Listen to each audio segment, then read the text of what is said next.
হজরত শাইখুল হিন্দ রহমতুল্লাহ আলাইহের ঘটনা। শাইখুল হিন্দ হজরত মাহমুদুল হাসান সাহেব রহমতুল্লাহ আলাইহে হজরত থানবী রহমতুল্লাহ আলাইহের শিক্ষক ছিলেন এবং বড় মাপের বুজুর্গ ছিলেন। থানবী রহমতুল্লাহ আলাইহে দারুল উলুম দেওবন্দ থেকে ফরাগতের পর কানপুর মাদ্রাসায় অধ্যাপনা শুরু করলেন। কানপুরের লোকদের মাঝে বিদাতের বেশ প্রচলন ছিল। কোরআন ও হাদিসের প্রতি সেখানকার মানুষের মনোযোগ কম ছিল। মন্তেক ও ফালসাফার দিকে তাদের আকর্ষণ ছিল বেশি। তখন ওলামায়ে দেওবন্দের আকর্ষণ কোরআন ও সুন্নার প্রতি বেশি ছিল। এ কারণে ওই লোকেরা ওলামায়ে দেওবন্দকে অন্য দৃষ্টিতে দেখত। হজরত থানবী রহমতুল্লাহ আলাইহে একবার ভাবলেন যে হজরত শাইখুল হিন্দ মাওলানা মাহমুদুল হাসান রহমতুল্লাহ আলাইহিকে কানপুর ডেকে নেবেন এবং তার ওখানে নসিহত করাবেন, যাতে লোকদেরকে দ্বীনের হকিকত বোঝাতে পারেন এবং এটাও তারা জানতে পারে যে উলামায়ে দেওবন্দ প্রত্যেক বিষয় সম্পর্কে অভিজ্ঞতা রাখেন। সুতরাং যখন জালসার সময় হয়ে গেল, তিনি হজরত শাইখুল হিন্দকে ডেকে নিলেন। বয়ানের মাঝে হজরত থানবী রহমতুল্লাহ আলাই হজরত শাইখুল হিন্দ রহমতুল্লাহ আলাইকে ইশারায় বললেন যে, হজরত, বিশেষভাবে অমুক বিষয় ওয়াজ করুন, কেননা এখানে এই মাসআলা নিয়ে মানুষ অনেক ভুল বোঝাবুঝির মধ্যে রয়েছে। মাসআলা সম্পর্ক মান্তেক ও ফালসাফার সঙ্গে ছিল। হজরত শাইখুল হিন্দ রহমতুল্লাহ আলাই এই সময় ওয়াজ শুরু করলেন। ওই সমস্ত লোকেরা তখনও পৌঁছাননি যাদেরকে ওয়াজ শোনানো উদ্দেশ্য ছিল, কিন্তু কিছুক্ষণ পরে তারা এসে গেল। হজরত শাইখুল হিন্দ রহমতুল্লাহ আলাই ওই মাসআলার ওপর আলোচনা শুরু করে দিলেন, যে ব্যাপারে হজরত বড় উঁচু পর্যায়ের আলোচনা করলেন। বয়ান তখনও চলমান। হঠাৎ শাইখুল হিন্দ রহমতুল্লাহ আলাই বললেন যে, আমি সামনে আলোচনা করতে অপারগ।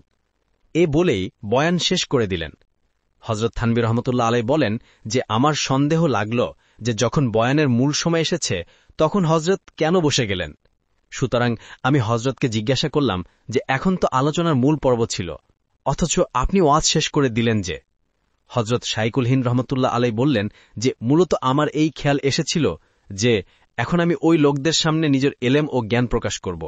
তাই যদি আমি ওয়াজ চলমান রাখি তাহলে এটা আল্লাহ তাআলার জন্য হল না, বরং আমার নিজেকে প্রদর্শন করা এবং নিজের এলেমের বরত্ব প্রকাশ করা হয়ে গেল। আর এমন ওয়াজ অনর্থক, যার উদ্দেশ্য আল্লাহ তাআলা সন্তুষ্ট হবে না, বরং নিজের এলেম প্রকাশ করা বাসনা হবে।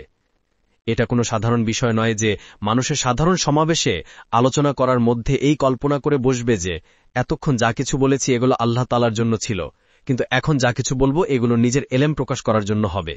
মূলত হুব্বে জাহা থেকে বাঁচার জন্য এরকম করার দরকার পড়ে। যে কোনো দায়িত্ব, যে কোনো পদ নিজের প্রভাব সৃষ্টি করার জন্য অর্জন করা নিম্নস্তরের কাজ, তবে মাখলুকের ফায়দার জন্য এবং তাদেরকে শান্তি পৌঁছানোর জন্য পদ গ্রহণ করার অনুমতি তো রয়েছে।